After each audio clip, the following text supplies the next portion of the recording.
Bonjour. Aujourd'hui dans Brutal Kawaii, nous aborderons le sujet du kawaii. S'il existe des mots qui prennent une place prépondérante dans notre société à tel point d'en devenir une culture, on peut dire alors que le terme kawaii en est l'exemple parfait. Eh mais au fait, mais kawaii, qu'est-ce que c'est? Kawaii en japonais, ça veut dire mignon. Ça veut dire choupi. Ou autre petit adjectif au goût de guimauve. Chez nous, il faut rappeler que le mignon était sous Henri III, le favori du roi. Donc au Japon comme ici, si on vous trouve plutôt kawaii, il va falloir accepter pour de bon votre part de féminité. À l'origine, cette esthétique trouve ses sources dans le manga, souvent représenté par de jeunes filles préadolescentes aux yeux...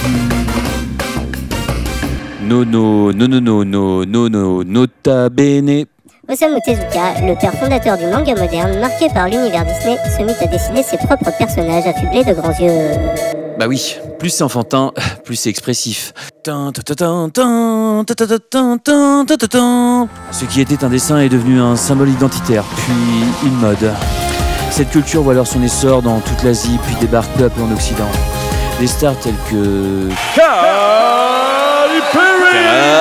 Katy Perry, Ariana Grande, Lady Gaga,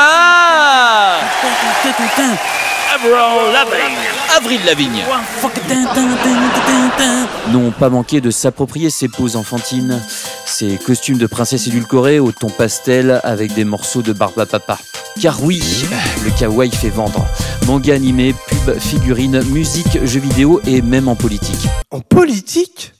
Ah bah putain, j'aurais jamais cru. On retrouve le kawaii dans les entreprises ou les préfectures représentées par des mascottes trop mignonnes.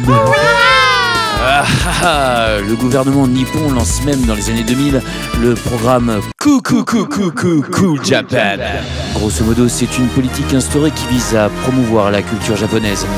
Au même titre que la J-pop, les mangas ou les gadgets en tout genre, le kawaii en fait évidemment partie.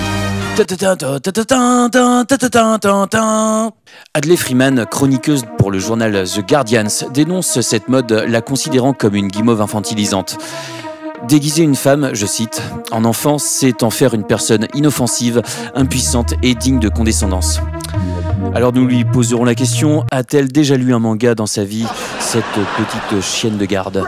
Car faut-il le rappeler, les femmes y ont souvent un rôle affirmé, parfois même militant pour des causes féministes. L'Occident fait souvent du kawaii un cliché, comme s'il représentait à lui seul la tendance de la culture nippone. Et on a souvent tendance à confondre kawaii et la soumission. Même si c'est vrai que des fois, bon de toute façon, si elle a dit ça, c'est parce qu'elle est moche. Elle ferait mieux de fermer sa gueule.